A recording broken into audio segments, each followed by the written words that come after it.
So it was. I think I'd already decided I'd try my hand at writing this introduction to Christian theology that built on biblical narrative.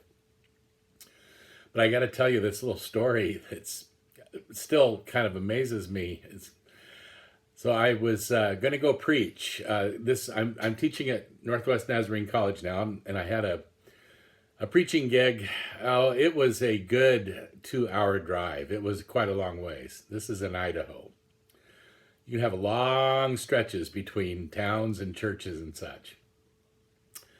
And so I'm driving up to this little church in what was called the gee whiz, no, I can't remember the name of it now.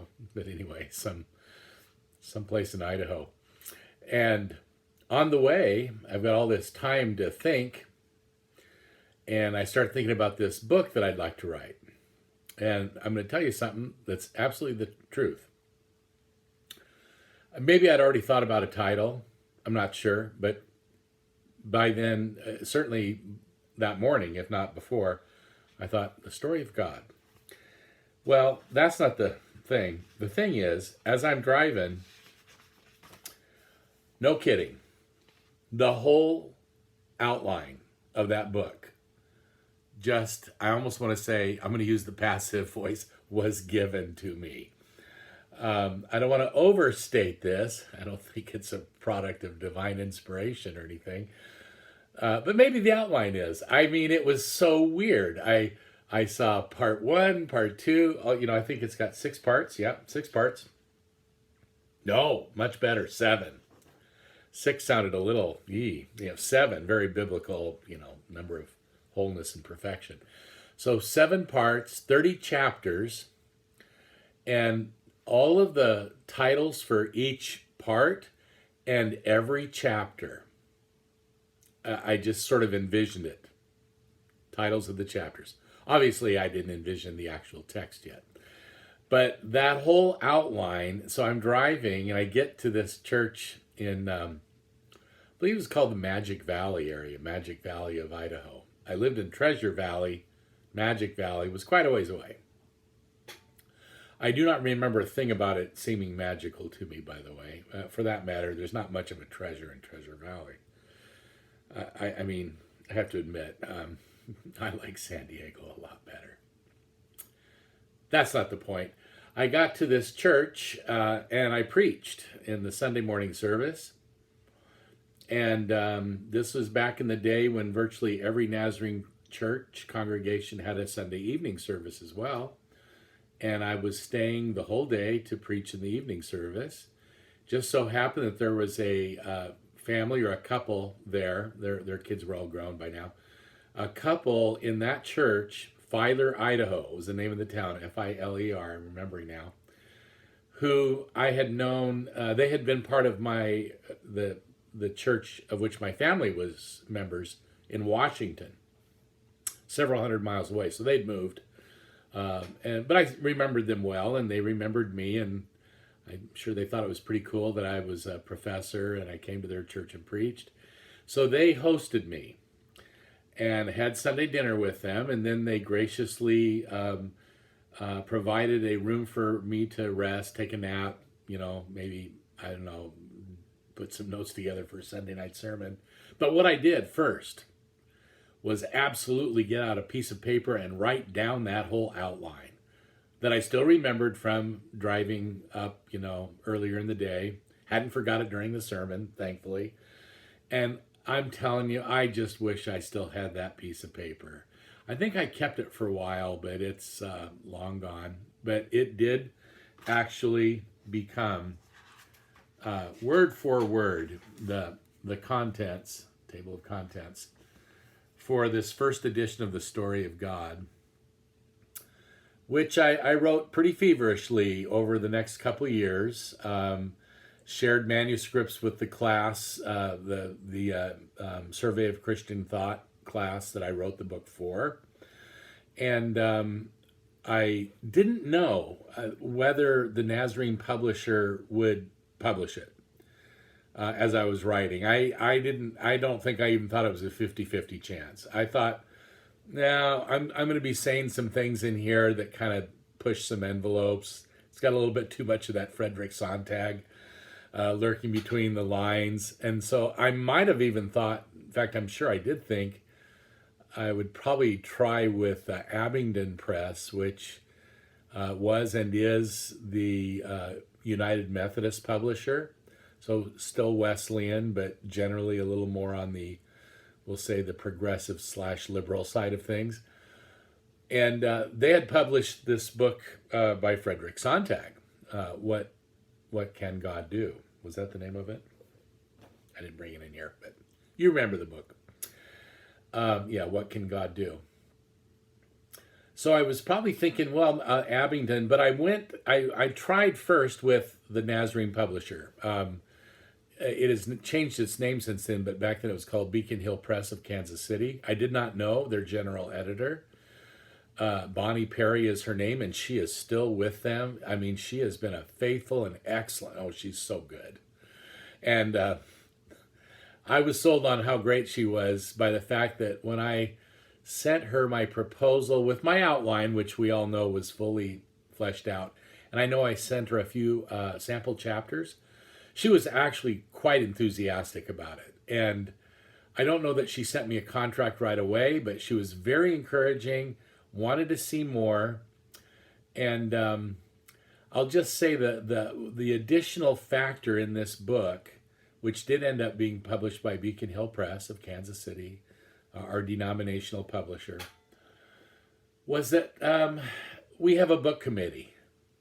I've never been on the book committee, the denominational. They've never asked me to be on the book committee.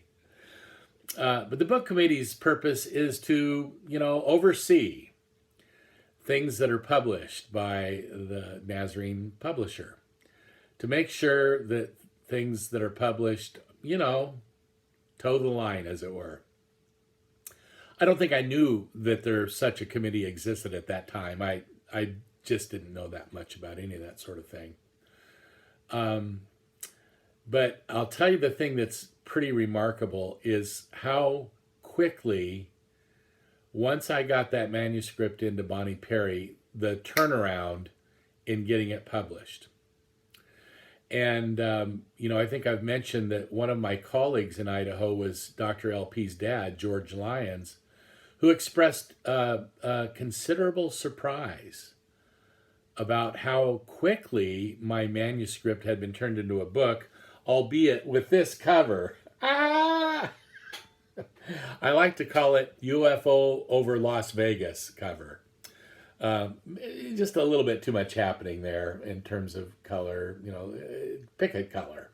At least let's start with that. I don't mind the lettering so much. In fact, I think it's kind of cool. But anyway, that seems a little loud. But that was the cover. But I think George was the one that did a little background, because I don't think I ever found this out. But George also knew Bonnie Perry, because he's published quite a bit with our denominational publisher. And so he inquired of Bonnie, how did you get that book of Mike Lodall's published so quickly? Because he was more used to the book committee going through everything with a fine-tooth comb and it taking a long process, sending things back to the author saying, you got to change this or whatever. And he learned from Bonnie that she made this sort of kind of executive decision just to bypass the book committee. I don't even know what to think about that. Well, I mean, I think it's great, but wow. In the Jewish tradition, that'd be called chutzpah. She just showed a little nerve and kind of made this unilateral executive decision that the book committee was not going to mangle with or mess with this manuscript. So it got published pretty much as I wrote it. Here, the one thing that bothered me, that did get changed by whatever editors worked on it, I had I tried really hard to avoid pronouns for God as much as possible. We'll have occasion to talk about this later, but obviously the most, the pronouns I mean are he's and hims. I do believe that God, as transcendent creator of all things, exists infinitely beyond sexual identity or sexual differentiation. We read in the Old Testament repeatedly that God is not a human being, and if God is not a human being, then God is not a male. There are prohibitions issued to the Israelites not to make any image of God, including in the likeness of a human being. Now, of course, this is all before the time of Jesus. We understand this. But in any case, for theological convictions, I generally try to avoid language that tends to pull God back down to the creaturely level. Well, their editor or editors took out a lot of my use of God and put in a lot of he's and hims. I decided not to make a big deal about it. I didn't hem and haw over their he's and hims. That just occurred to me. Mostly because I was excited to have the book published. And I thought, yeah, there were a few passages where I said that really needs to be changed back to the word God. I'm making a certain emphasis on God there that's kind of lost if you just throw in a bunch of male pronouns. I did write a letter to Bonnie saying, to me, here we are trying to push real hard. The Church of the Nazarene has always ordained women to the ministry, but culturally we've kind of lagged behind in what was our founding vision in that regard. And here we are struggling to try to make a place for women in ministry again. And we're sort of reinscribing God as this great male with a capital M up in the heavens. I just kind of said it's sort of counterproductive. Not that ordination of women and language for God, well, I do think they're related. It's not a one-to-one correspondence or anything. But that book then published in 1994 with this garish cover. I have one more part to the story to tell you.